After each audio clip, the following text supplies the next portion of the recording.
does help with players.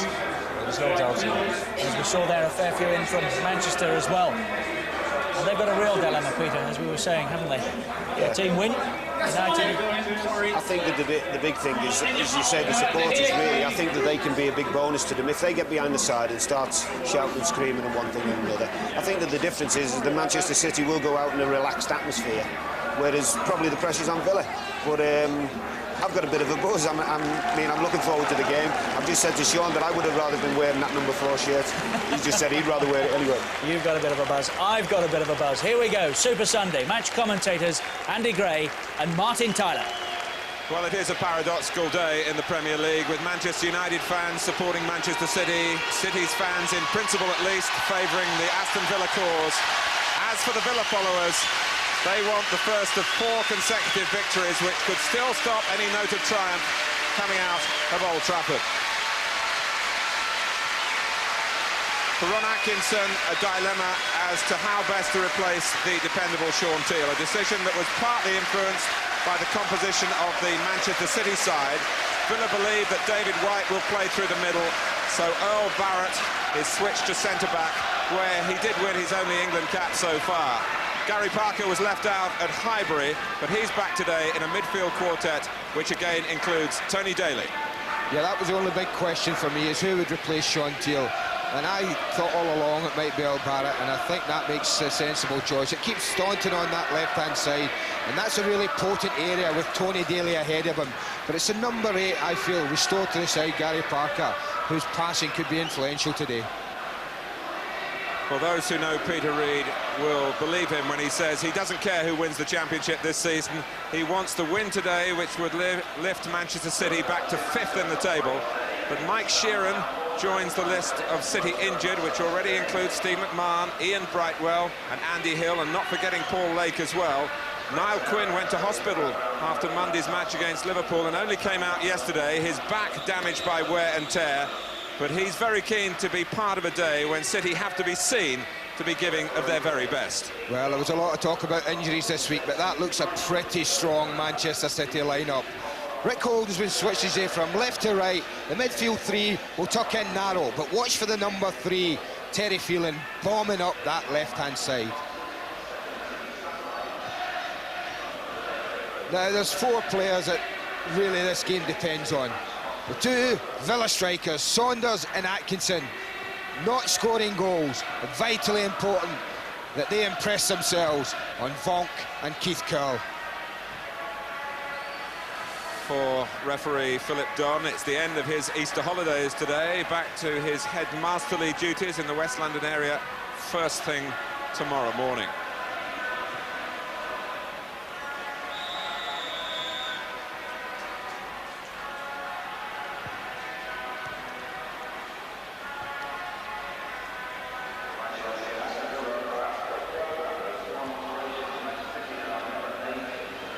The conditions here, the sort that any player would love to be involved in. A little bit of wind perhaps to slightly distract the length of the passing, but underfoot it's smooth and sure. Will Aston Villa be the same?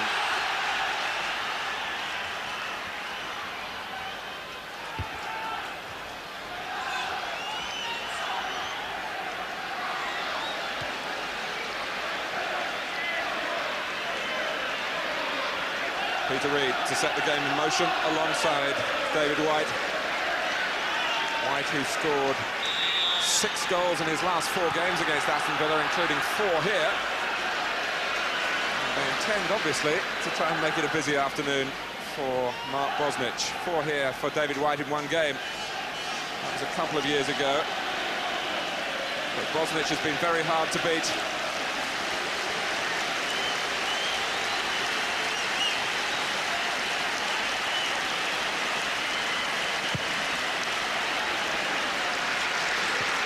Well won by Vonk. Here's Neil Cox at right back.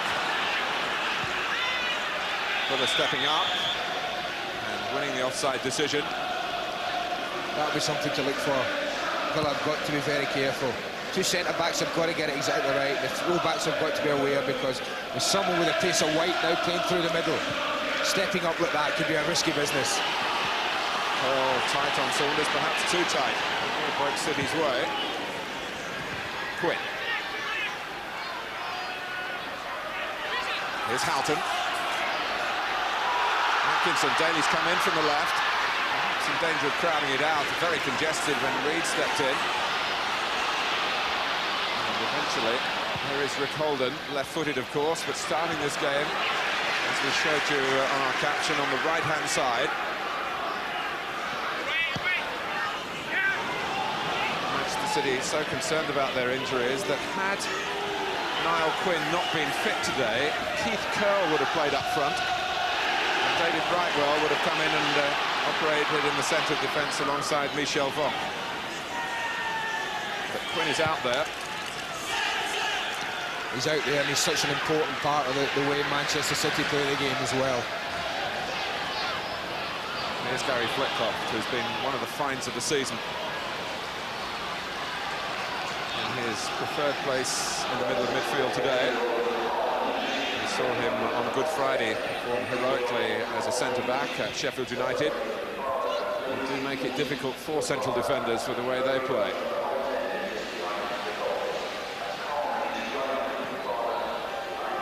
Aston Villa would love an early goal here. They feel they should have had one in their last home game against Coventry.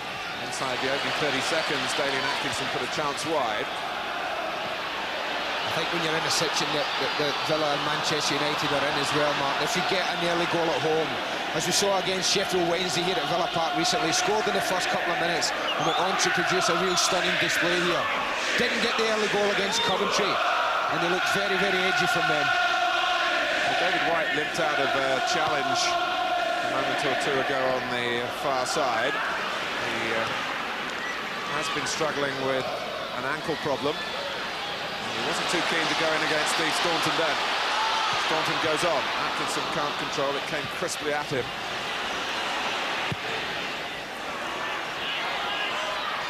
Quinn, who read the direction of Coton's clearance. Phelan just intercepting, otherwise Gary Parker would have got in behind him, and I think was onside as well. Flitcroft. It's gone astray. One or two passes from both sides. Not really finding their targets, but that's better from Houghton towards Parker, and across came Curle.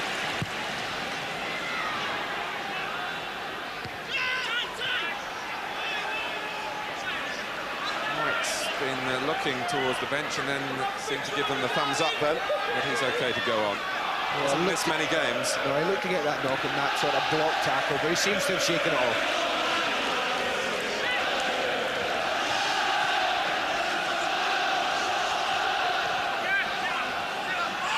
Here's Fitzroy Simpson, who's been out of favour recently. Coton connecting well. White not really looking at the ball. Barrett certainly was focused. Richardson. Here's Daley. They've been starved of too many recent sightings of Tony Daley here. Very much one of their own at Aston Villa, born and bred close to the ground.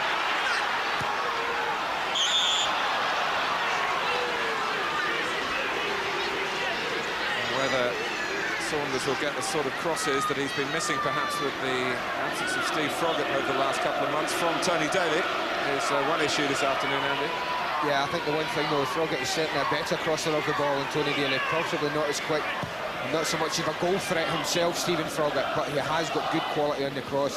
And I don't think it's any coincidence that both these Barron runs this season have coincided. That's Dean Saunders' Barron runs have coincided with the absence of Froggatt.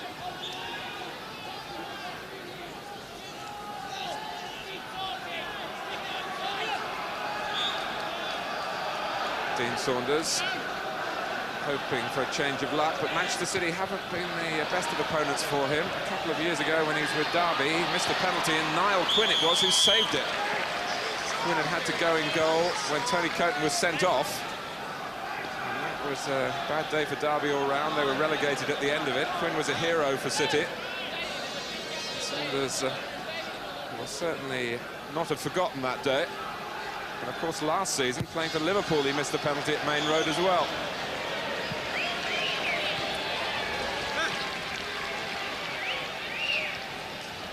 But they do feel here at Villa, the management, that is, that if Daley and Atkinson had played more games since the turn of the year, maybe they would be in a more comfortable position vis-à-vis Manchester United than they are at the moment. It's all speculation. Injuries very much part and parcel of this Premier League season. So much power in the Premier League game, but the title is going to be won by one of two culture clubs. It's a level that Peter Reid is trying to attain for his Manchester City.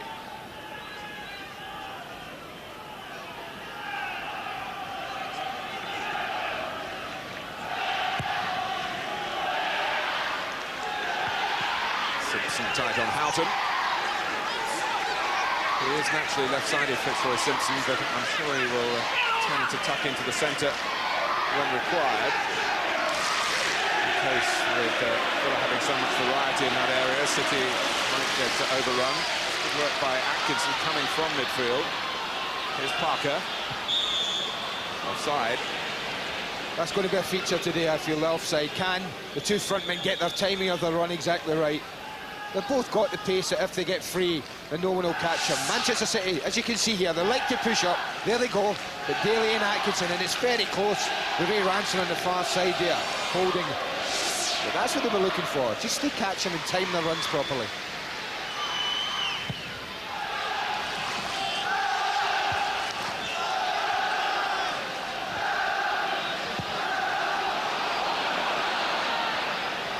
Header from Ranson. A couple of former Birmingham City players in the Manchester City side, Tony Coton the other. Remembered, I'm sure, by Villa fans, and make it a bit awkward for them, extra awkward. Flitcroft. Here's Holden. What do you make of Rick Holden playing on the right-hand side, Andy? I would be happy if I was Ron Atkinson with that decision. Ray's an excellent crosser of the ball, natural crosser of the ball, and only needs half a yard on the left when he plays. I'm not so sure he'll get that on the right. More than half a yard for Atkinson here with the overdrive, but when it comes to speed, Phelan is certainly worth a mention. Well, I would like to have seen him go and commit Keith Curle a little bit more in that situation. They had a 2 against 2 developing, and Daley and Atkinson normally will drive on himself and commit the defender, but he opted for the pass. Keith Curle, one of the game's great sprinters as well. But with the way Phelan and Curle like to play pushing out, it's not a case, perhaps, of City sitting back as Coventry did here in the last home game.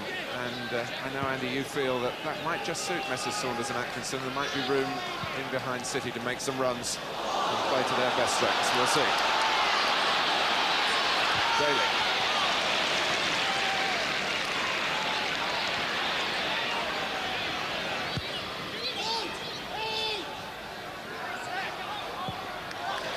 This particular marathon started on August the 15th, and it might go all the way to May the 9th before we know the final finishing order.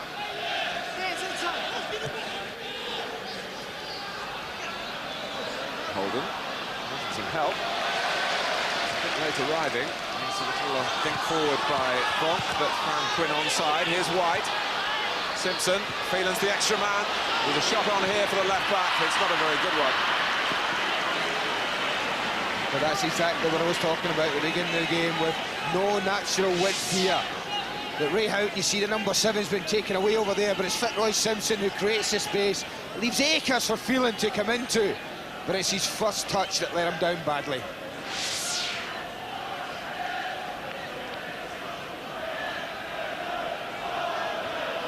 Well, plenty of Republic of Ireland internationals in the match. No surprise to see Maurice Setters here, Jack Charlton's number 2 today. Barrett in the England squad. Perhaps now more and more for his versatility. centre-back today, midfield player at Arsenal on Monday, the regular right-back for Aston Villa. Daley. Bit of hesitation by City, and none by the linesman. Ball out of play.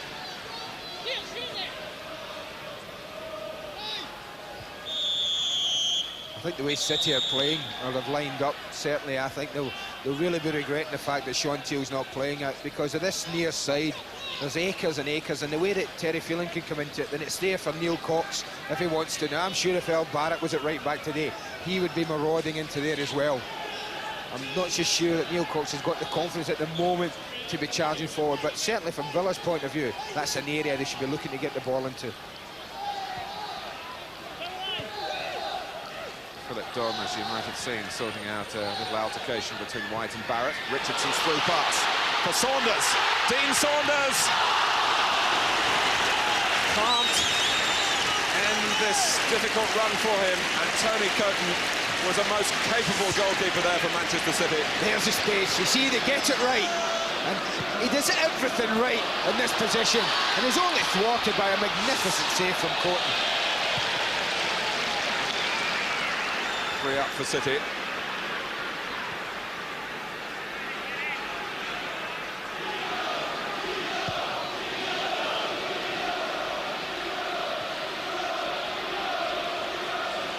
Well, it's not particularly well known that Tony Coton's first senior club was Aston Villa. He was a non-contract player for a few months, but in his own words, they bombed him out because he was a Blues fan. That's Birmingham City, of course, and he went to sign for Birmingham, where he made his league debut. He says Andy Gray will remember him from those days in the mid-70s, but I don't think you do, Andy. I don't remember many young keepers that used to smash him past in those days, Martin, at training. But that was a fine save, it really was. I mean, there's a lot of people who will be looking at it and say that's a real chance. It was. But Dean Saunders couldn't have done an awful lot better than that. It was low, it was very close to the goalkeeper's feet, but the quickness and the agility of the goalkeeper there was first class. Here's Reid. He'll be pleased with the way his team have started in terms of their commitment. He'll hope for a bit of better passing from himself and his colleagues. Houghton, Vonk, White trying to get into top gear here. Earl Barrett, of course, who had a spell with City, shrugged aside by a former teammate. Trying to set up Quinn. It's needed a more decisive ball from White, really. Quinn going in where he's at his best with a header down towards Holden. McGrath on the spot. Here's Curle. Villa trying to push out this time. And it was Simpson who'd made an intelligent run, trying to get in behind Earl Barrett, but Dean Saunders will possibly still be reflecting about this. Yes, he will, but look at the quality of his run. There was that excellent. The keeper stands up, he thinks he's slotted it. Great play from the goalkeeper. But it won't help the number 9's confidence, that's for sure. Well, Dean Saunders did go 12 league games without a goal last season for Liverpool. And he talks about the hot streaks that he has. It's gone cold for him at the moment. But one little break in front of goal, and he might just hit a run that could yet take Aston Villa to the Premier League title. He's done so much. Let's not forget that for Villa since coming here early in the season from Liverpool. Atkinson. Here's Parker. McGrath. Cox.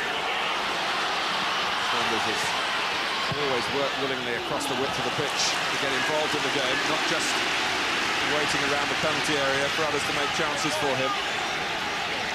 And it's a corner to Aston Villa with just over 15 minutes gone, 0-0 here. One way or another, the whole of Manchester holding its breath.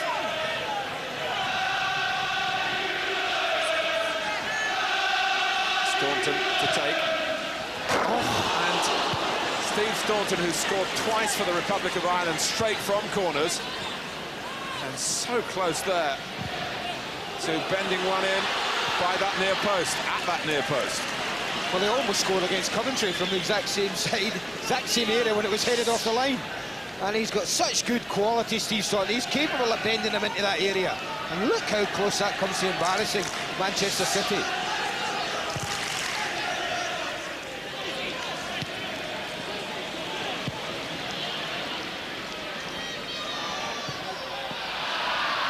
Those two goals for the Republic of Ireland, one recently against Northern Ireland, of course, in Dublin, have provoked Steve Staunton to say he's going to get one for Villa before the end of the season. This was very nearly it. And he takes the post. Off the post, yeah.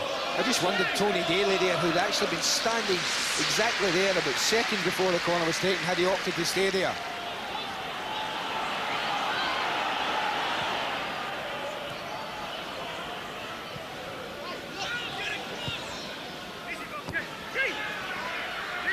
Atkinson, Richardson, Parker nowhere. He started to make the run, but I think Gary Parker's a little short on confidence at the moment, and maybe on full fitness as well. Here's White, 4 up for City. Quinn, Rick Holden, can he reach it? Not before Bosnich.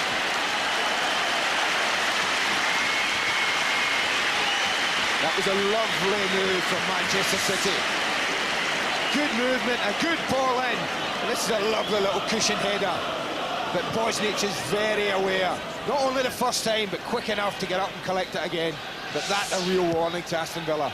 He's conceded only 2 goals in the last 8 games. That's neat work by Houghton. The pass just veered away from Vonk for Parker to collect and to send Atkinson facing the goal, which gets... That is his strength. One of his major strengths in the game is his power and running ability at players. Well, are we going to see Staunton again here? Having hit the post direct from the corner. Is he going to take charge at the free kick? They change the angle for him. It's round the wall, but low. And Coton getting most things behind it. Yes, he did. He hits it well enough, but as you can see here from the angle, not well enough to trouble Tony Coton, who, like most goalkeepers, will really be feeling very good after that early save from Dean Saunders.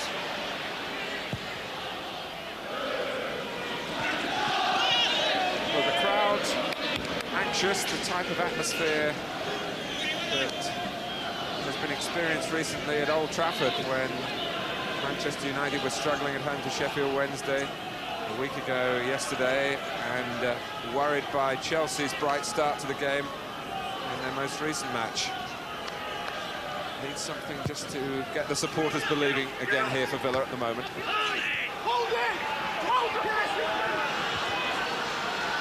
Simpson.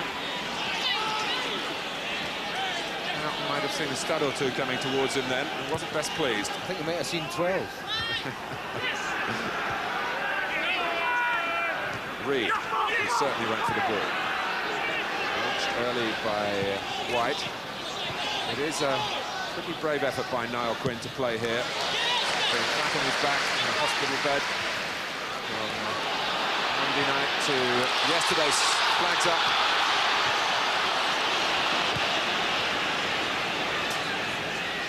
But the diagnosis about Niall Quinn's back, as I was saying earlier, is basically the problem of wear and tear, the attention that he gets from defenders trying to rein him in.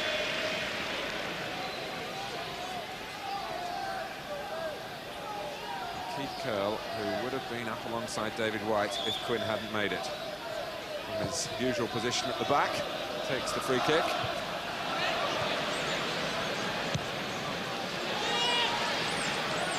Saunders beating Curle. Atkinson trying to get in front of Vonk and squeeze it wide to Daley, unsuccessful. But White will take this one. Blocked by Barrett. In from Holden. Flag was up in any case. Just gone halfway in the first half.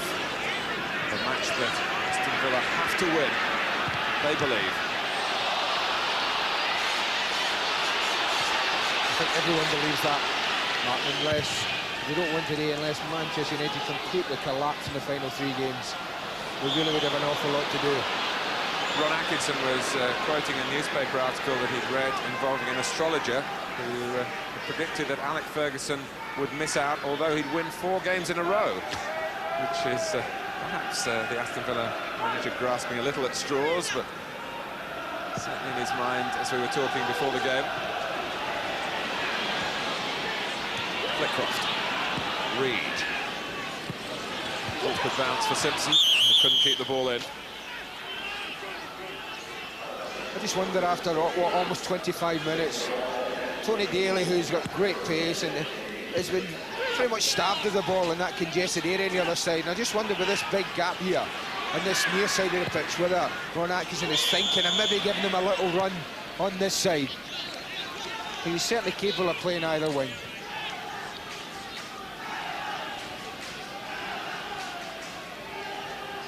But Ron Atkinson knows better than most that the only predictable thing about Tony Daley is his unpredictability.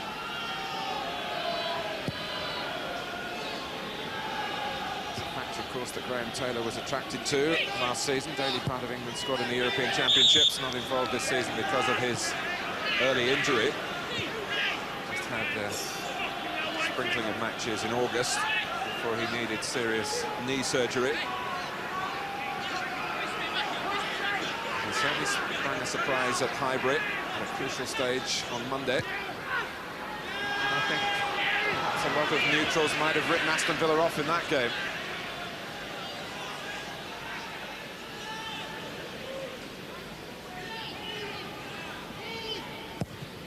On the Holden, a real study in concentration and concern here from the Aston Villa faithful.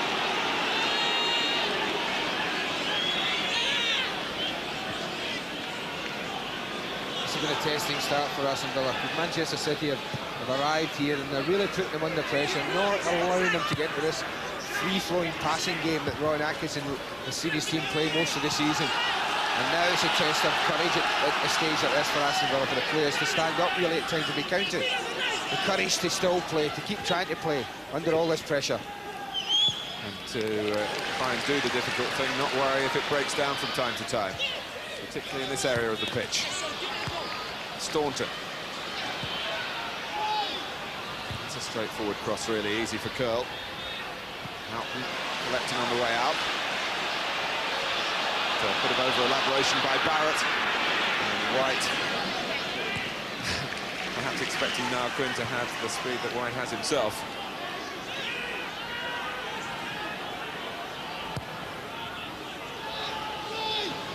Ranson.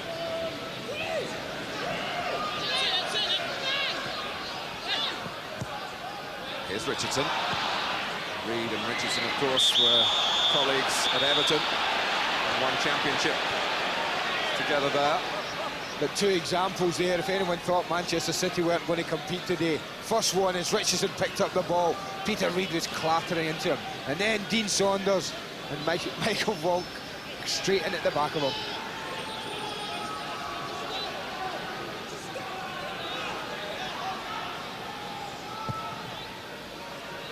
McGrath. And Saunders almost sneaking in behind Curle.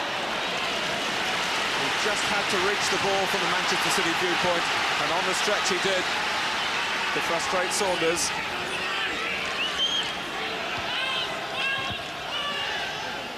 Villa's throw.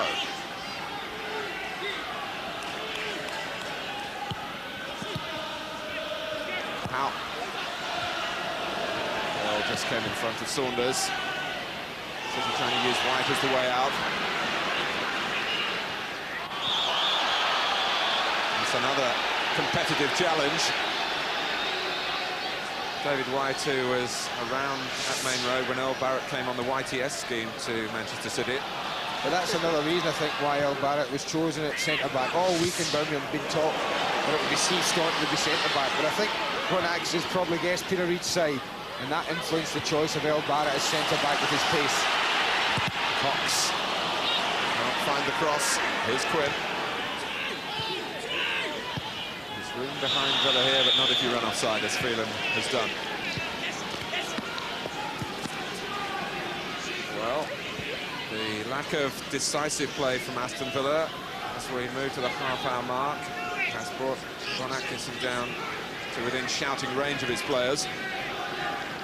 Barron, Jim Walker, Jim Paul alongside him, adding further volume.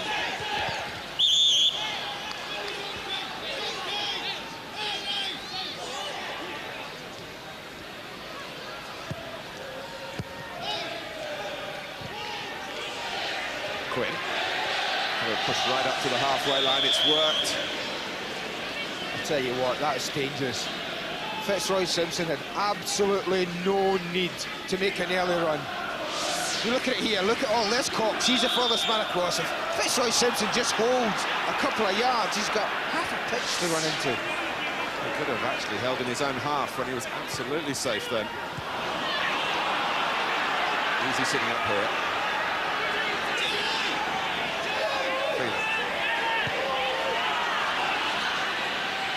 Passes feeding Coton on his stronger foot. Right.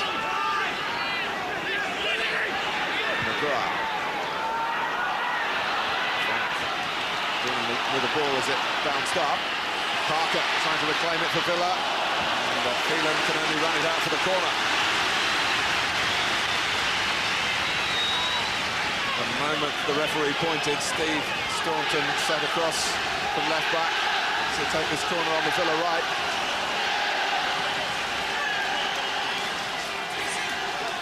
Daley and Atkinson waiting by the near post.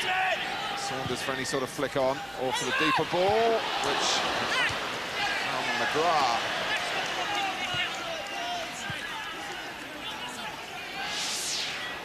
Well, this time he opts for a bit more distance to the back post, looking for McGrath coming in there.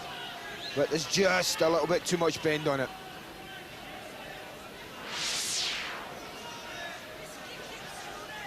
Set pieces bringing a little more threat than free play at the moment, but they did manufacture the chance that Dean Saunders couldn't take early in the piece.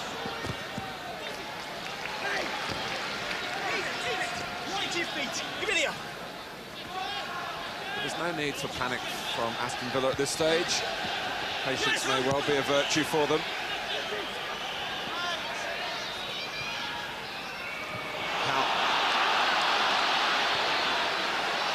Parker trying to get into proceedings, really. And this time it's a combination of White and Flitcroft who caught the eye of the linesman. Parker, Vonk, read it, dealt with it.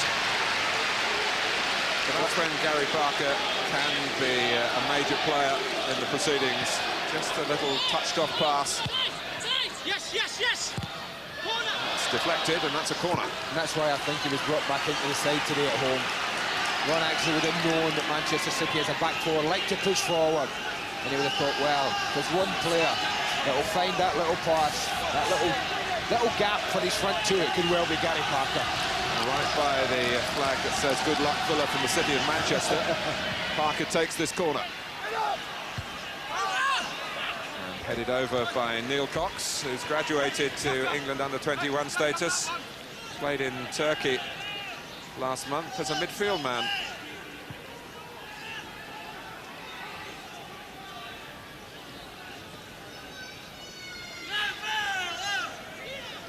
Well, coming up tomorrow night, Ipswich and Norwich, the East Anglian derby. Plenty of passion there at Portman Road, live on Sky Sports. From the Autoglass, Stockport and Wigan, live on Tuesday.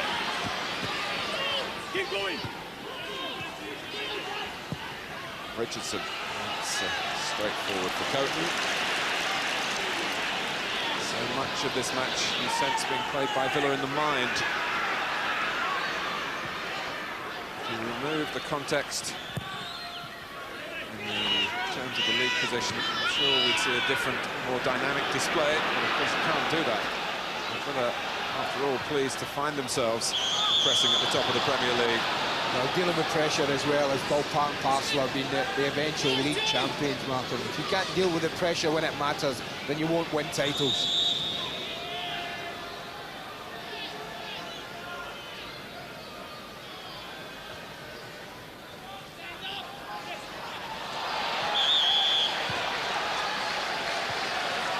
Holding there.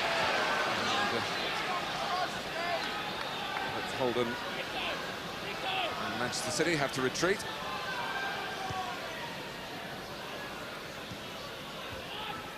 How? Just can't get a grip in an area that's been so strong for them for so long this season. That's midfield. Phelan.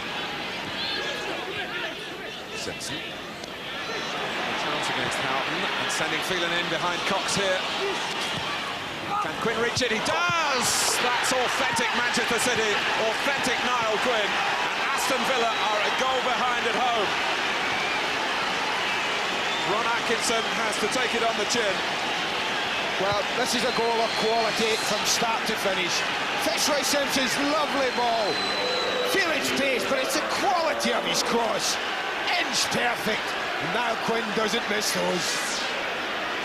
It's the quality of the ball in that makes the job very easy for Niall Quinn. And Quinn out from the hospital bed into a really prominent place in the Premier League. And Manchester City have silenced the crowd here. And Quinn will feel at the moment it's well worth playing through the pain. Goals haven't been too easy for him over the season.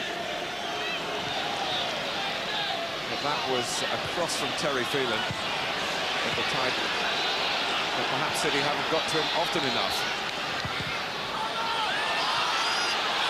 Daley. Curle across, but the whistle is gone. Well, they just need to take a minute or two to compose themselves now, Aston Villa. I mean, that's a real blow to them. And this is what we said beforehand, with Reid, the number 7, who likes to tuck in on this right-hand side. It did leave the space, and it does leave the space for Terry Phelan. He's got probably as much pace as anyone in the Premier League. Really did trouble Cox. You see the number 4, Neil Cox in the picture. He was really troubled by Phelan's pace here and could do nothing about it. Well, Fitzroy Simpson took a chance against Ray Houghton. He could have lost the ball, but he got the better of him. 1 against 1, took him out of the game and just stuck it in there for Phelan. And not many can catch him, but we talk about it all the time, Martin. The difficult part of that move is the cross. That's the skill for me. Niall Quinn will tell you, if he gets crosses like that, he'll find it hard to miss.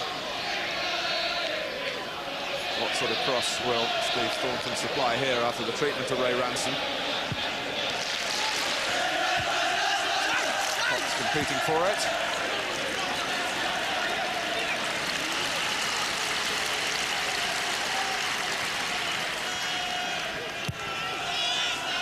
Well, when there was talk at Old Trafford yesterday of whether Manchester City would want to win this one, Alex Ferguson said, I've no doubts about Peter Reid, and he will prepare his players properly.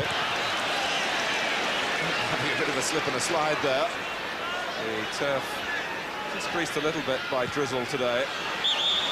Saunders coming back, not seeking to gain an advantage, but the linesman really had to wave the flag there, as Daley and Atkinson was wondering whether he'd be allowed to chase on in behind City.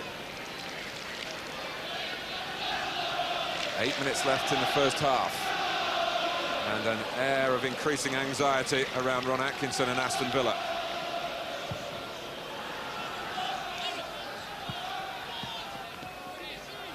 And they are chameleons, really, Manchester City. You never quite know how you're going to see them. The club traditionally mercurial, but they're 10th in the table if you look in your morning papers. If they were to hold on and win here, apart from the ramifications involving Villa, City would go up 5 places to 5th. That's plenty to play for in itself.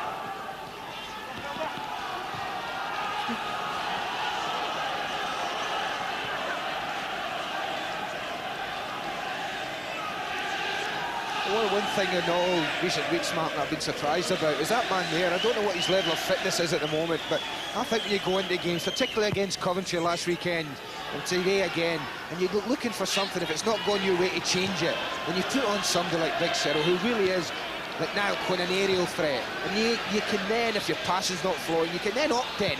You throw one or two crosses in there and have somebody like Big Cyril charging in and maybe getting a few drops. And I don't think Villa possess that at the moment with Saunders and Atkinson, and things aren't going well for them.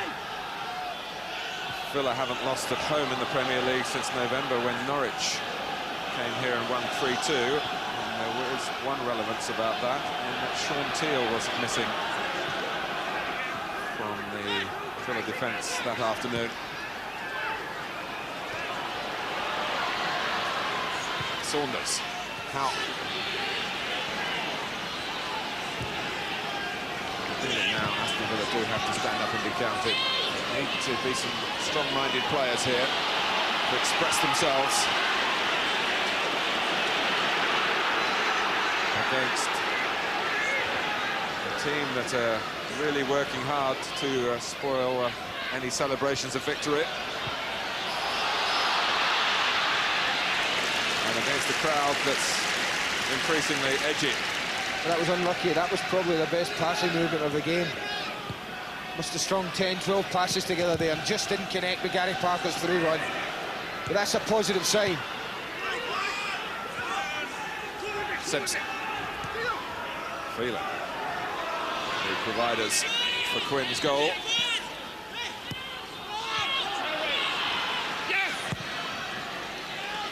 What's his clearance? More height than length. Wide. For Phelan. And no off-the-cuff move to bring Manchester City the goal. A strategy that was thought out to get Terry Phelan in by Peter Reid in his planning for today's game. Difficult though it was, not knowing who would be fit for him.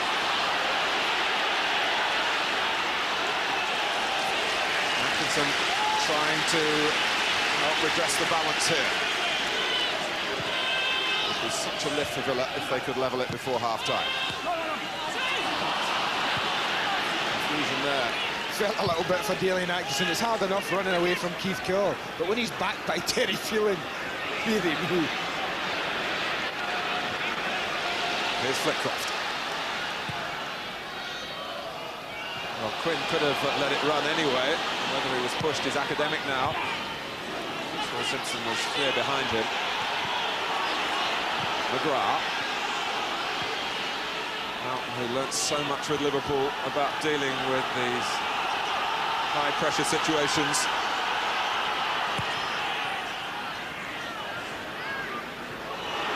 Saunders. Can he take it beyond Vonk? All he gets is a corner. But that might be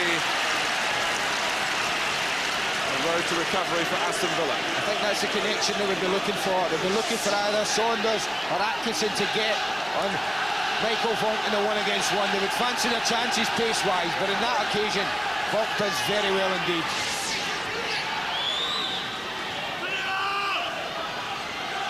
McGrath going more towards the middle of the goal this time. It's dropped off the top of the net. It's a corner we've seen Aston Villa use, not just in this game, but remember Dean Saunders scoring down at Bath against Bristol Rovers in the Cup beyond the far post. That was the station that he'd taken up then.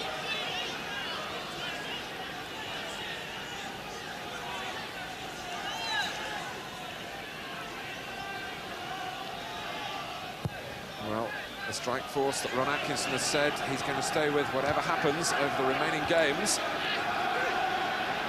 In the firing blank so far, will be left to Daley.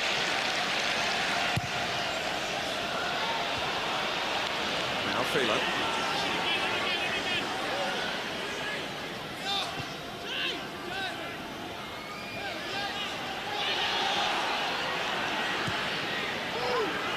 Quinn. Simpson saw possibilities by switching the play. Saw a glory cross-field pass there, but if he had just kept his head a little bit, they had a 2-against-1 situation developing down here with Terry Phelan arriving on the scene. But as we approach half-time, if it stays like this, I just wonder if Ron Atkinson will send the team out again in this same formation. I feel sure he'll change something there at half-time. Tony Daley hasn't had the impact that I think the manager would have expected from him. And with Dwight York on the bench, that may be an area he looks to change, or he may change him tactically. But I don't think he'll send the team out certainly in the same way. Without a free in it's here at half-time.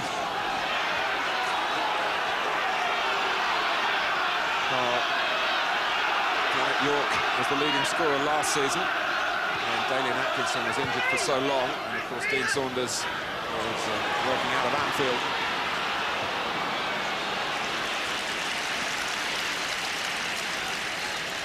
But Manchester United will argue that they have made their own luck recently. Villa feel that they're due a little break, something to fall their way. United with an extraordinary comeback against Sheffield Wednesday. That shot on Monday from Coventry's Roy Wegerle that hit the inside of the post and stayed out. And then 2 goals rather gifted to them yesterday by Chelsea. But they've been in these situations. They've been a goal down at home, Manchester United, over the last couple of months, and have shown enough strength and character to reverse that situation, and that's exactly what's required from the Aston Villa players today. They've got to show that strength, they've got to show that belief that they can reverse a 1-0 at home at half-time and turn it into a victory.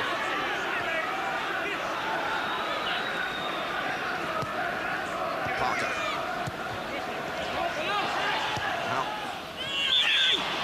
Outside. And the closing seconds of the first half have been played out here in near silence.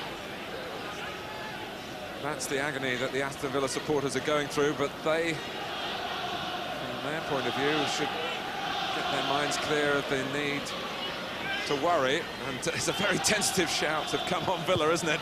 Hardly say that's body and soul behind the team. That's what they need. They need help from every quarter.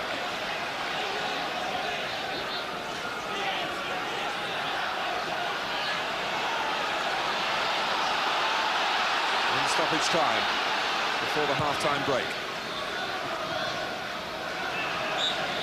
We'll get the thoughts of Sean Teal and Peter Reid. Will be worried from the Aston Villa viewpoint, very worried indeed, because a goal here from a player who was only pass fit this morning. Ron Atkinson makes tracks down the touchline to have his say to his team, who haven't really performed as Villa would have liked. Manchester City are doing their bit. They're a goal up here at Villa Park. Welcome back. Coming up tomorrow night, Ipswich against Norwich, live 7 o'clock kickoff on the Monday Night Football, and Tuesday night, Autoglass Trophy Northern Area final second leg, Stockport-Wigan. Wigan lead 2-1 from the first leg. 1-0 here to Manchester City. Andy Gray and Martin Tyler. Thank you, Richard. 45 minutes for Aston Villa to show that they're not quitting on the championship chase. Their problems very succinctly put into perspective by Peter Reid and Sean Teal. Daley and Atkinson perhaps starting the second half like a man who might have had a flea or two in his ear from the manager. There's no doubt in my mind that Daley and Ron's got a great admiration for, but feels he doesn't produce his best all the time, and he'd have given him a flea in his ear.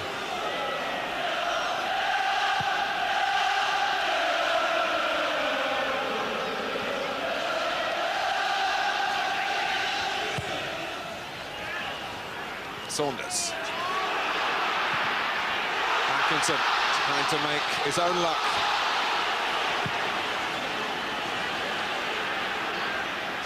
Little touch from Quinn, the scorer of the game's only goal. Houghton. I'm sure Manchester City have come back out here expecting Villa to really try and pile on the pressure in the opening minutes. I don't think you would have needed a crystal ball to have known that. I think Peter Reid would have been able to say to his players, listen, Ron Atkinson will have certainly had a go, but most of them in the first half, and get them fired up. Vonk. Now Quinn. Here's Houghton. Trying to make it happen for Aston Villa. Daley loitering on the left. It's deflected, and Dean Saunders. Well, when you want a goal, a chance right on the goal line. There's a dream come true in his 12th match since his last goal at the 11th hour in the championship chase. Dean Saunders starts scoring again. And what a part the deflection plays. He looks to nick it and it gets a deflection off Ranson. No matter how bad your goal stat is at the moment, you're not going to miss these. In fact, it's almost gone in here. We can see as it just takes a deflection. It could even have been going into this far corner on its own, but no, it needed that vital touch from Saunders. What a start for Aston Villa.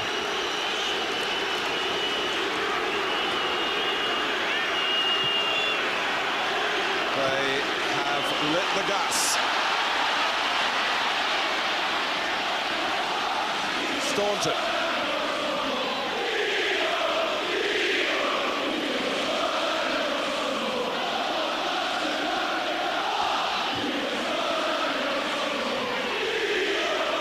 Well, it's been a long time coming, number 19.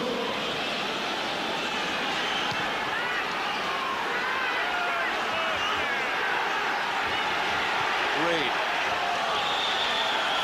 Ranson is offside. A goal that may well have been cheered all round the ground. And if you're suffering, Martin, you couldn't have asked for an easier chance than that, can you? Look at the delight. I suppose most of it's relief that's on his face.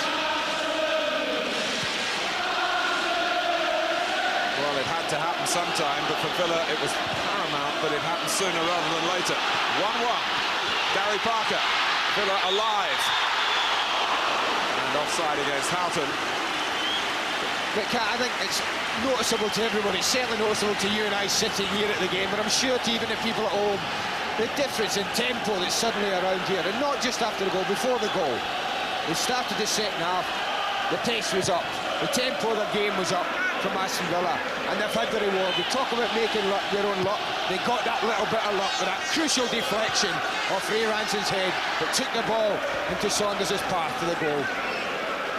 And on this occasion, it's the team and the goal scorer who've lifted the crowd.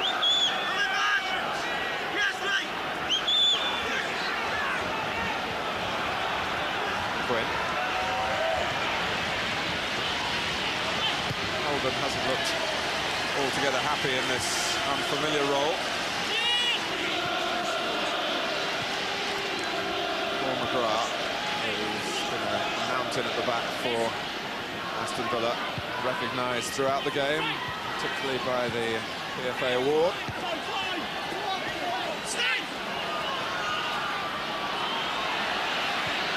White for Quinn, getting a shot inside, stepping McGrath rather easily then.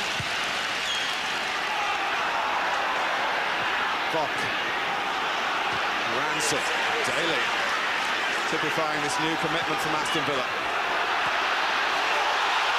Oh, that must have been close.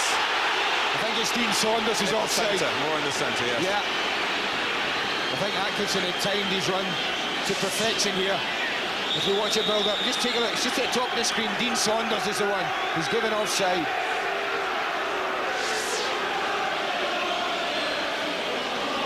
Frustrating for Daley and Atkinson, who hasn't imposed himself on the game as yet, but is capable of doing it in a twinkling. And now that Saunders has got going again, maybe it will be Atkinson's turn.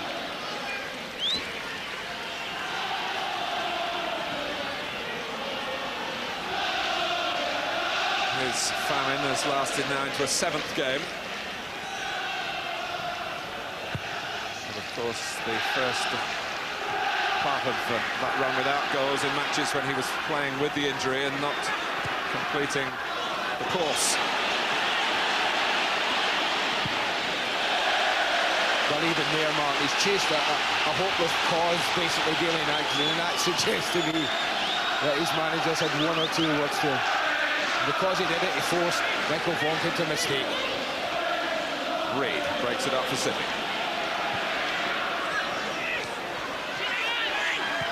McGrath with half an eye on David White.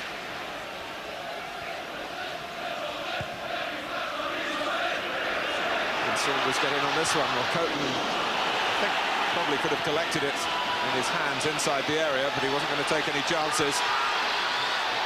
That was Parker picking out Houghton through the centre.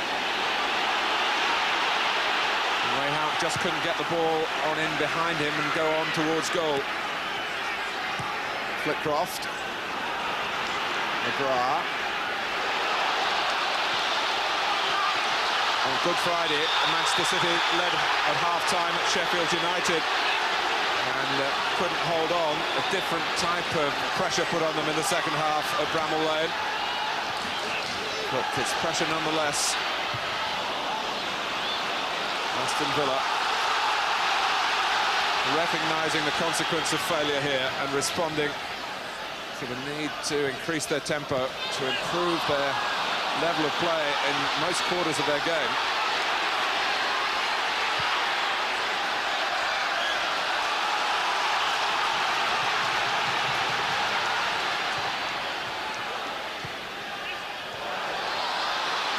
Richardson.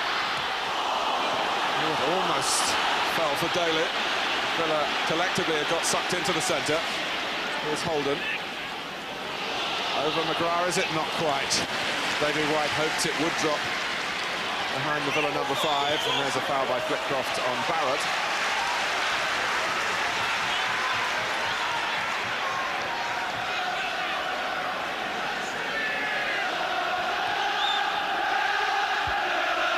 I think what you'll find from Villa as well is that Neil Cox, now he's on the side that his managers are, will be pushing forward into that gap we talked about on that right-hand side.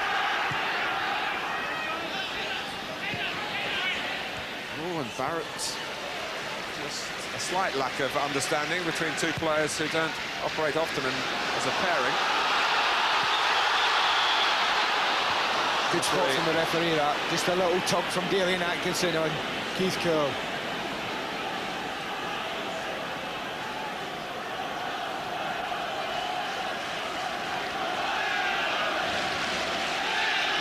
So well with Tony Coton playing when required in the first half, not required that often in truth.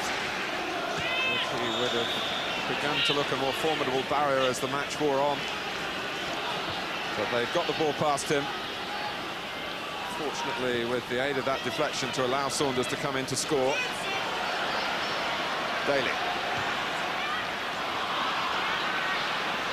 Here's Cox.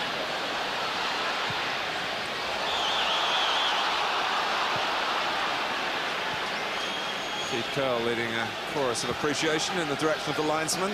Dave Colwell on this near side. Defenders are good at that. They're always very good to turn around and when they see that, they push up, they get the offside decision to compliment the linesman. It's dodgy. It's well, they might get the next decision then.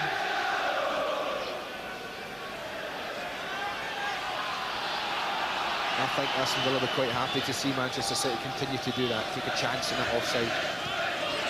Holden. Not sure where to go. Reid. What a pass. Training ground stuff, that. Flitcroft. White. Quinn force away past McGrath. Flitcroft. Manchester City just trying to get their own coolness back. Try and remember what they were doing well in the first 45 minutes. Flag up again. And if you're right, Andy, more ammunition perhaps for Aston Villa at a later stage in the game.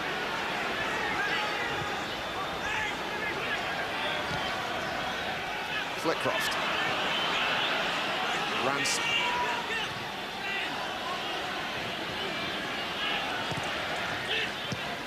White. Staunton stepping in. Houghton. And Saunders watched what happened from a prone position because he lost his balance trying to get back to the halfway line to stay onside, hoping that there was another Villa player galloping down the left on his feet and in a legitimate position. Didn't quite happen. Reid. And again. Trying to run Parker and doing that. Where he was running wasn't quite to Manchester City's benefit.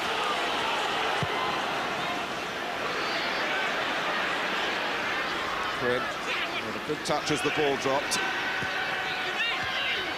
Curle's head to the left. No chance for Terry Phelan to get that far forward in that instance, although he was the closest Manchester City player to where the ball dropped. Phelan, who set up Quinn's header, give City the lead. Bosnich was very sure of what he was doing then as White lunged. Curle.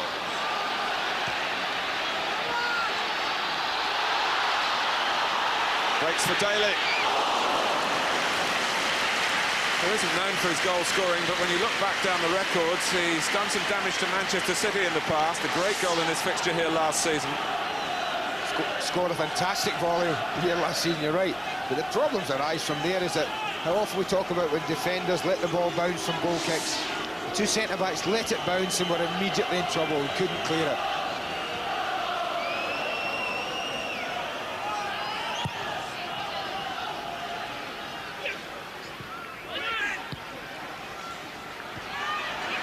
Reid.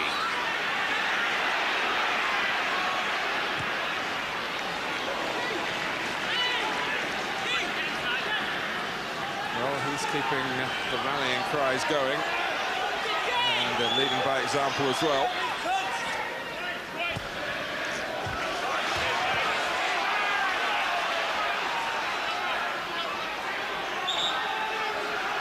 But as the game has gone on, Aston Villa have got better. I think they certainly needed to improve.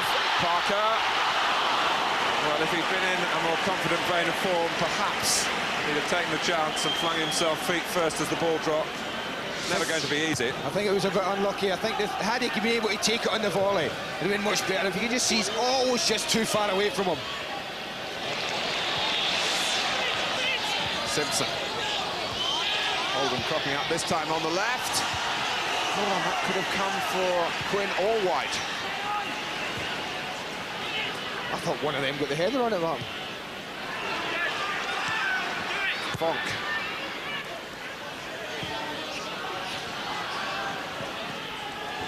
Well, Rick Holden caught Aston Villa out then, having played totally on the right-hand side. He moved to the left, and it was an opportunity, one sense for City here. You see how comfortable it looks off that side.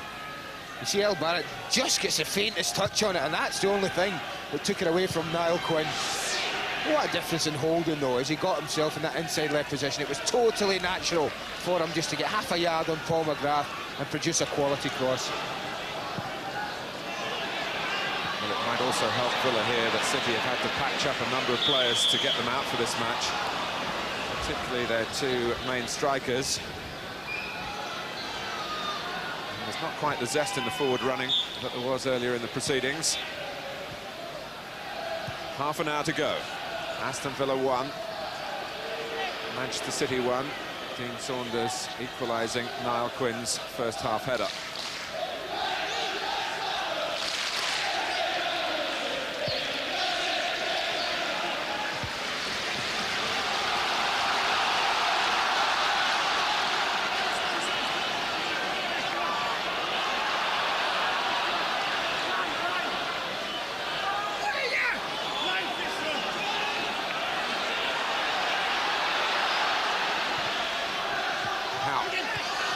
Atkinson.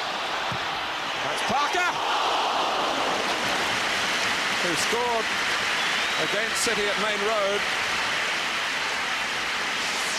Well, it looks close, this one, but I think you'll find that when he's hit that, Tony Coton makes a spectacular dive towards it, but he hits it with the outside of his left foot.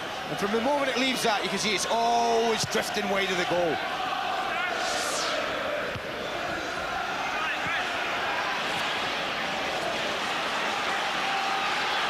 Well, there's no shortage of incentive for Aston Villa here.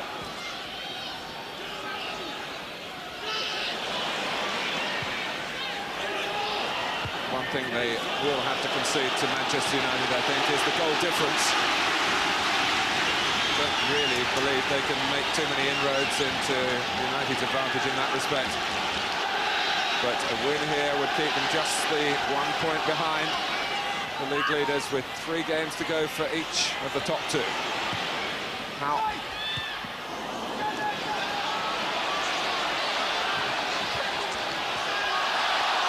The more forceful of the 2 number 4s was the older man. Parker. It's a free free kick to Villa. The linesman was wondering whether there was an offside there, but in fact hadn't raised the flag. It wouldn't have mattered in any case. It's the earlier infringement. And that has gone Villa's way.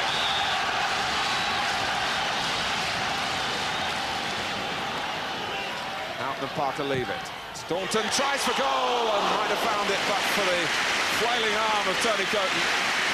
Well, that was a better strike from Steve Staunton. Much crisper, in an area where he's likely to get a goal. But Tony Coton in the end deals with it quite comfortably.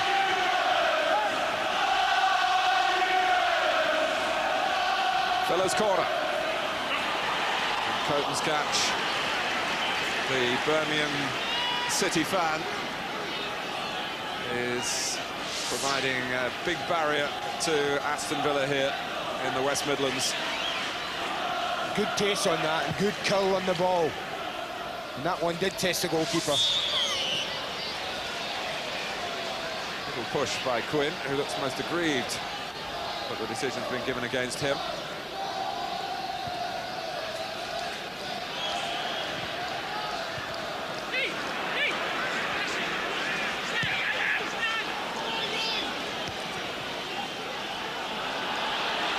One thing we haven't mentioned is that Manchester City a little more relaxed at the, or not relaxed there, as Saunders made up the ground to block from Coton, but generally more relaxed, the Manchester City club, after the verdict was handed out by that FA Commission on Friday, the suspended sentence hanging over the heads of the City fans, a verdict which showed sympathy for their past record of good behaviour, but which properly punishes any repetition.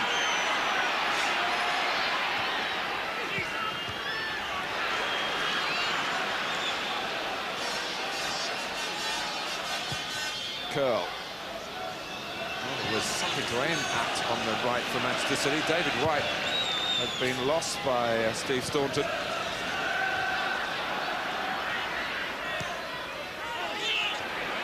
Atkinson. Daley. City suddenly decisive where they'd been tentative. McGrath. Makes it all look so ridiculously easy. And that was close. That was close. Always field players, though, that have the pace of Daley and Atkinson, shouldn't be getting themselves offside as often as they do. They can give themselves now with the new rule that little half a yard. With all that space to run into, he's just getting ahead of himself slightly.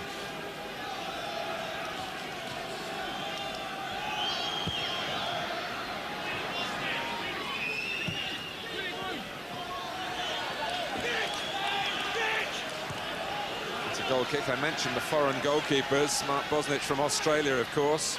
Eric Torsvet, Hans Sagers, Jan Stejskal, Dmitry Karin, who's with Chelsea now, Peter Schmeichel, Jason Kearton, the other Australian, who's with Everton, Craig Forrest of Ipswich, and Bruce Grobbelaar. Who says that England produces the best goalkeepers in the world now? Maybe Chris Woods does. And Tony Coton has staked a claim for the home-based custodians.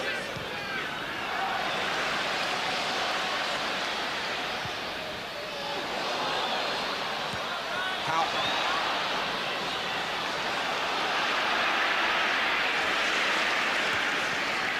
Here's Holden, Reid, making it go City's way. Ranson, there's an angle here for Holden, but Barrett saw that coming. Richardson. The header from Atkinson and from Daley. The crowd wanted Atkinson to spot Saunders. He looked back where the ball had come from. He was quite entitled to do that. Daley was in a reasonably promising position, although Saunders through the centre, had he been spotted, would have been the more deadly ball. I think he's lucky to get away with this, Keith Curle. He turns away and he doesn't get rid of Daley, and he just kind of grabs round. He's happy to take the free kick, you can be sure of that. Ending up looking like old pals from the England squad that they were in together in Sweden.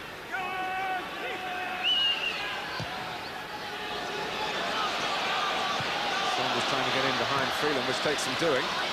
He's accomplished it. Needs some support now. Goes for the cross. Oh, a handball! Keith Curle. It's a certain penalty. And what will Manchester United be saying about that? Well, it's inexplicable. It really is. I mean, it doesn't look any danger at all here as Curle goes up. But you see quite clearly the right hand goes up, knocks it away from Daley and Atkinson's head, and that must have been one of the simplest decisions the referees had to make.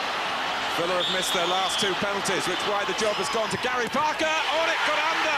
Coton, who beats the ground with frustration as Parker pumps the air in delight, and Aston Villa are in front by 2 goals to 1 in an amazing set of circumstances here.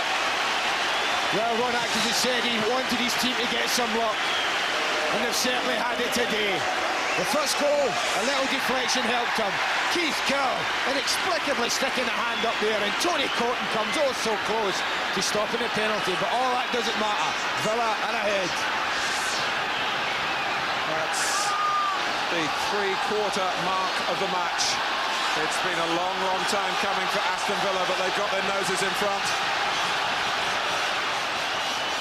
And will the Manchester United fans let Keith Curle back in the city of Manchester tonight? Well, it's not finished yet.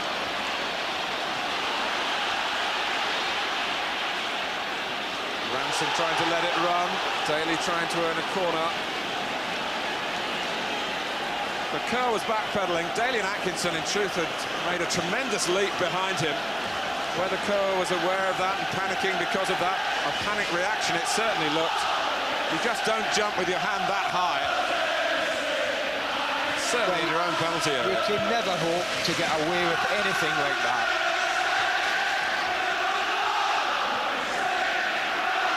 And here's Parker. Well, we talked about Dean Saunders ending a run without a goal. Parker not in the side necessarily to score, but it's his first goal for some 3 months. Courtesy of the handball by Keith Curle. An aberration that will take a bit of explaining away.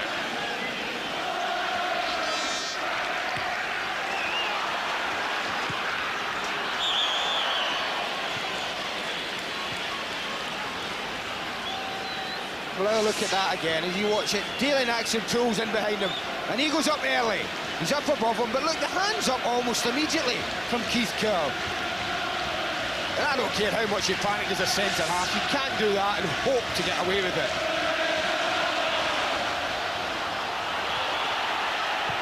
Phelan, first to a ball that bobbled dangerously in the deep. It was like a volleyball player going for a winning smash down over the net. But it could mean losing here for Manchester City.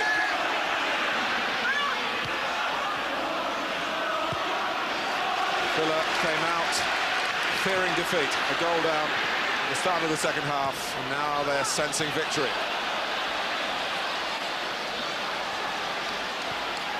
Richardson. McGrath. Suddenly every Villa player wants the ball. It wasn't like that in the first half. And Vonk can only concede another corner. By the by, the 9th goal of the season for Gary Parker is his personal best.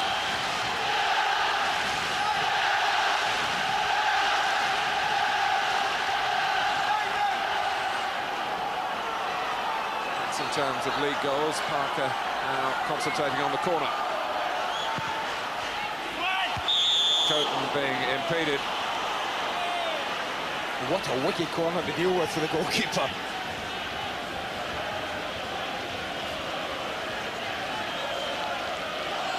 Inside the final 20 minutes.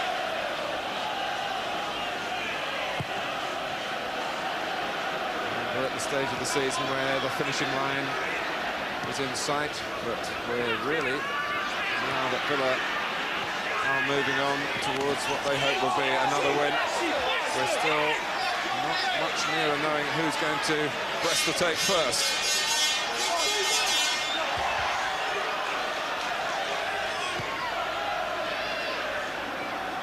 Two terrific teams, Manchester United and Aston Villa, still head-to-head.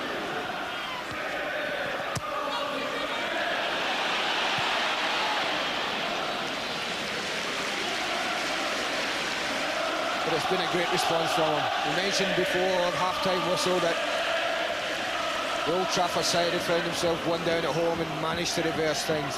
And Villa, that man will have learned a lot from his side today. He's shown great character. People ask when the managers earn their money. Well, Ron Atkinson earned it at half-time, because he was a man that certainly turned down the attitude of the players and sent them out firing on all cylinders. One way you could say Alec Ferguson and his money was his response when Manchester United were beaten here by Aston Villa in November. He took the chance in the transfer market with Eric Cantona. It was really Villa who'd beaten United twice, of course, in quick succession in the League Cup as well, who provoked that signing. Will Cantona be the trump card?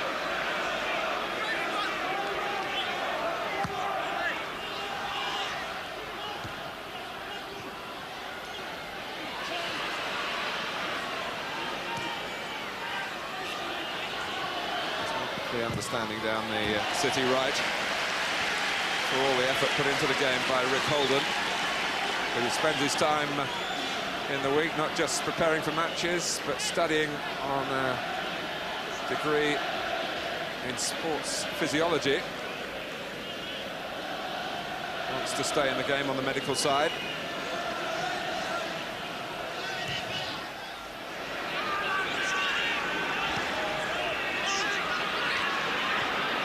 Oh, that's a mistake by Holden. Of all people to give it to, Saunders. City committing suicide at the moment. That's a corner off Curle. Oh, it should be a corner. Well, if the referee didn't see it, surely the linesman must have done. I think probably you and I had the best view of that incident in whole ground at the angle we're at. But what a mistake from Rick Holden. I mean, just total lack of concentration. Passes it without looking, but they're fortunate. City, and then it's Keith Curle who's got pace to get back. But we watch here, the shot quite clearly comes off Keith Curle's foot. But both officials, well, let's just give them the benefit that they were at bad angles to see that.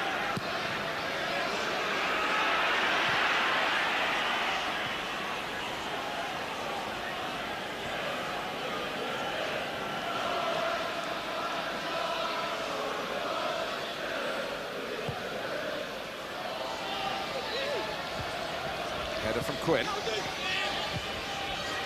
Phelan, that's another fine link up with Simpson. Quinn going in again, White coming in behind him. Quinn was beaten by the height of the ball originally, White by the height of the bounce. Not steered out very effectively by Staunton. Ranson.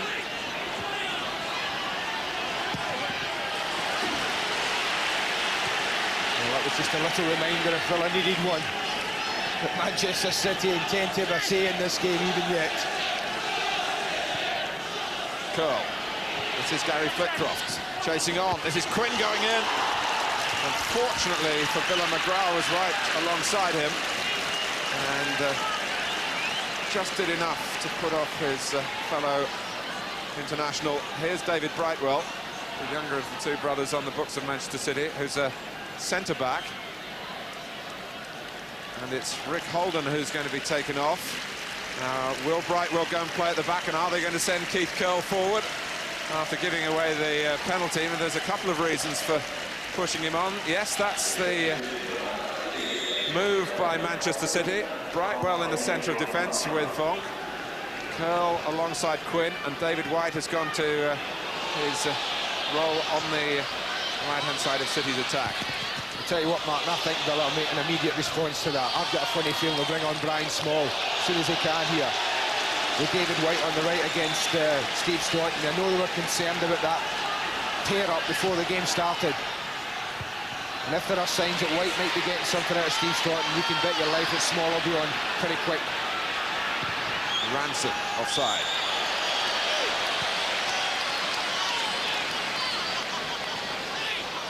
Well, I think we can tell that you used to be assistant manager of Aston Villa, Andy.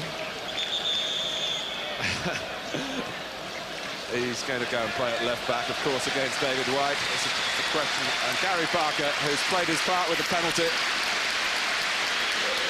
by his goal, Villa lead. And Brian Small, I must tell you, I saw the under-21 game in Turkey recently, and he played so well for England. He was arguably England's man of the match. And now he has a specific job to do against David White.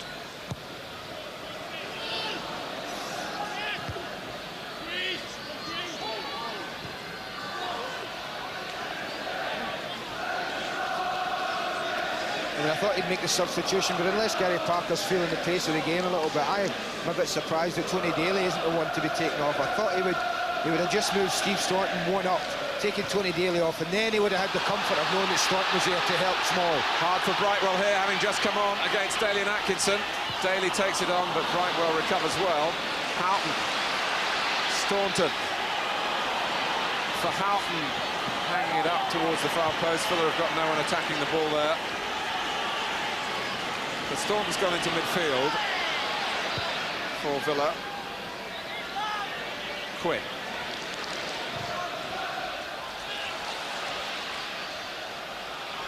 "12 minutes left.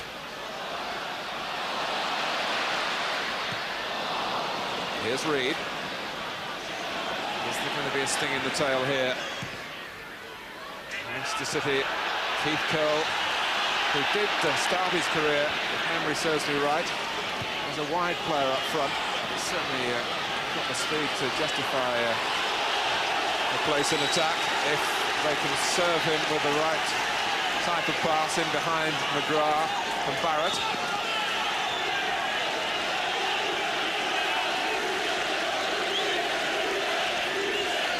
No specific injury, we learn, for Gary Parker, just a change tactically made by Ron Atkinson.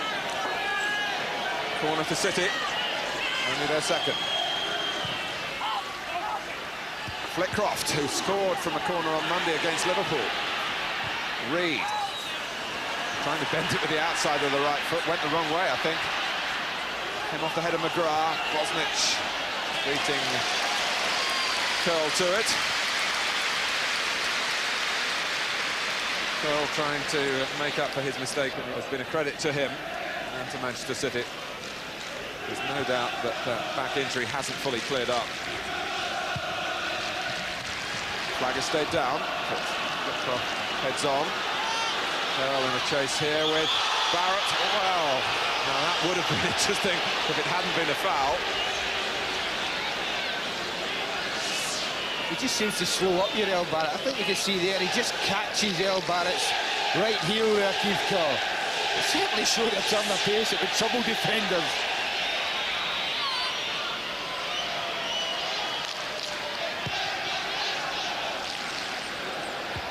Brightwell. Ian Brightwell, incidentally, has been out with a serious injury since virtually the turn of the year. Steve McMahon close to full fitness again. He's going off with City to Japan next week. A match being played out there to raise a few funds for Peter Swales and company in the break caused by the internationals.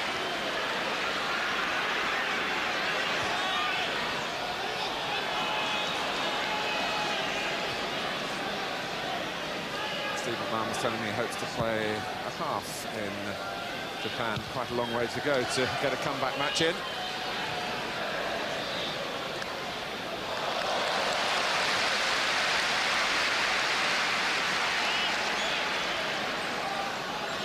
I'm trying to keep you in touch with the messages from Ron Atkinson.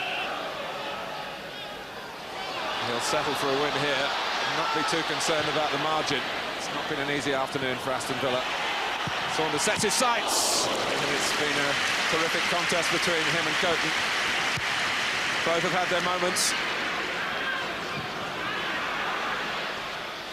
Barrett. We're into the final 10 minutes. And the Manchester United supporters up and down the land aching, unusually, for Manchester City to score. Well, as you say, if it stays like this, I don't think Keith Curle will be flavour of the month in the red part of Manchester. Quinn. Curle going in. And there's Small, who is a natural defensive player. Well, that was very coolly played by Brian Small. That's almost his first touch of the ball, I think, and he had to show a cool head there. He's not very aptly named. Broad-shouldered, muscular man.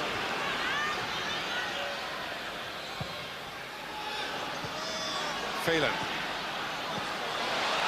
Here's Staunton. Oh, Ranson almost running it into trouble then. And there's that handball by Staunton not given by the referee. Coton was complaining. Staunton's cross, and it's handball now by the goalkeeper. Boy, the chance Steve Staunton there. I think it was handball from him, but not an intentional one, but with a great chance to put Kevin Richardson free in the box. It's a lovely ball wide by Flitcroft. Ranson, who scored his only Manchester City goal against Aston Villa. That was 12 and a half years ago. Flitcroft, a more likely candidate to get on the target here.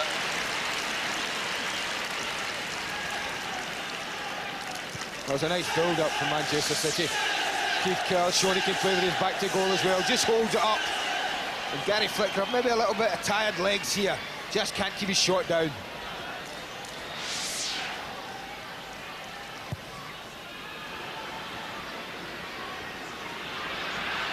Saunders, and a race here with Vonk. It's well played by the Dutchman.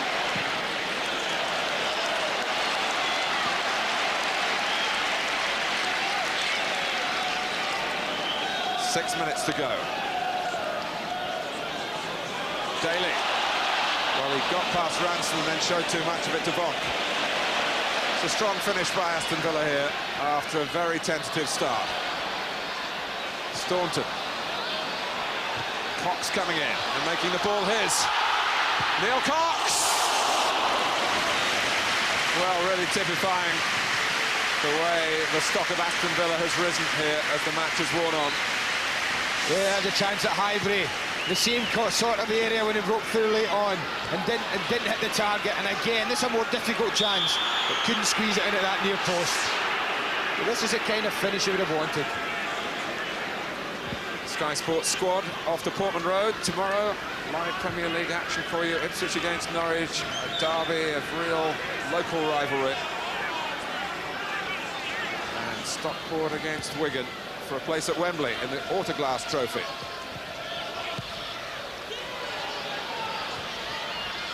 Well, Saunders surely can't expect to run past Terry Phelan, but he did enough. Make him play it, make him put it out, would have been the message in close quarters there. Atkinson not wasting any time, getting the ball back to his team and saying, just keep it going, you're dictating the pace now. I think Manchester City would go away from here with proper praise ringing in their ears for the way they've approached it, but for the way the winning goal, if it's going to be the winning goal, came about. It may not be the winner. This is Fitzroy Simpson. And it was touched away by Bosnich. What a save. It was a driving run of real danger to Aston Villa. Bosnich takes it all in his stride. He does everything right in going across the goalkeeper. But how valuable a touch will that prove to be? Simpson, who played a part in the setting up of the one goal City have. Oh, and Vonk! I'm not sure it was going in. It was Daley who was guarding the post. Here's Reid. Manchester City coming again. And they're appealing for handball now against Richardson. Certainly not as clear-cut if it was handball at all as the Curle episode. Flitcroft. Ranson. Staunton can't get it away. In from Flitcroft. Bosnich comes without batting an eyelid. And Aston Villa responding on a couple of occasions in these closing stages to an example set by their goalkeeper. Well, David Brightwell was up a moment or two ago, and I think it was he who knocked the ball across to Michel Vonk, and it looked as though there was plenty to aim at.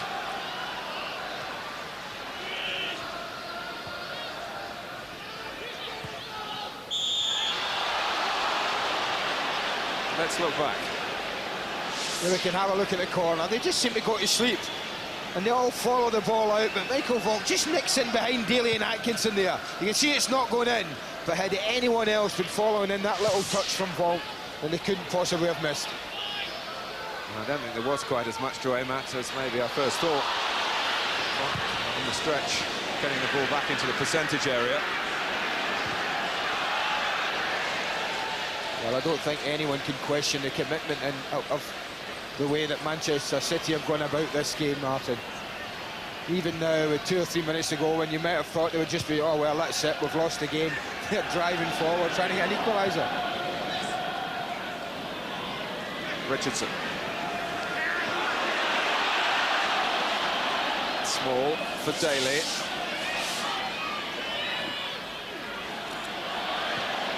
Houghton.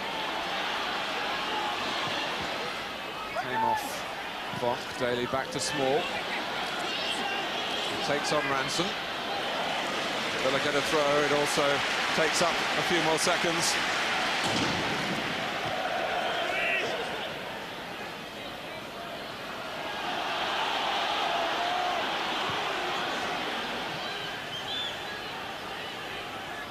Well, Manchester United came from behind against Sheffield Wednesday.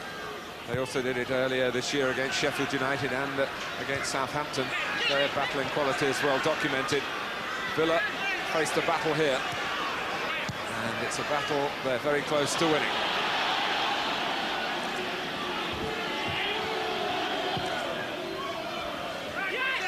White.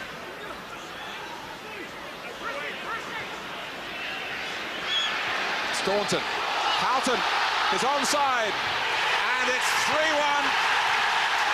Aston Villa finishing here on a very big high indeed.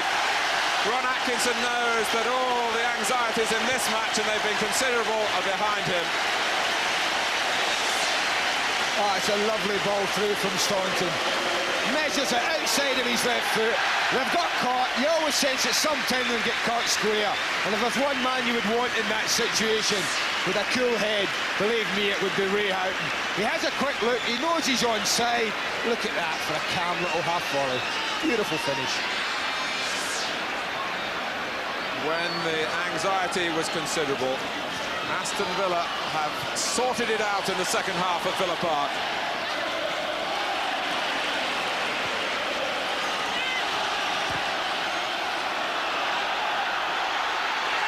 Houghton. Well, there might be more to come here.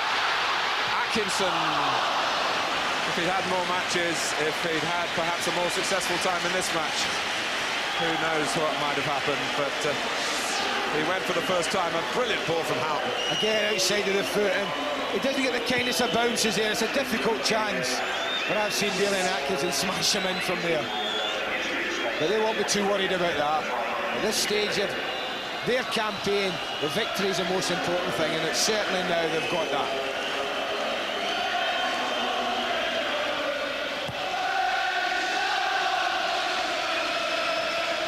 Simpson.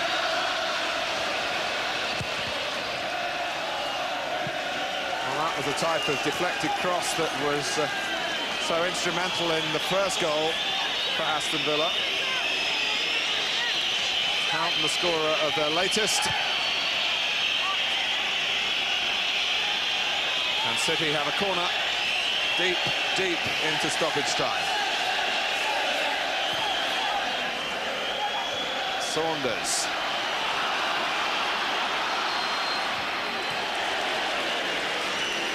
Villa's throw. Paul McGrath, who finished a runner-up with Aston Villa in 1990 and with Manchester United in 1988. And wants to go one better this time as Aston Villa continue the chase. And they have cut the gap back to 1 point again.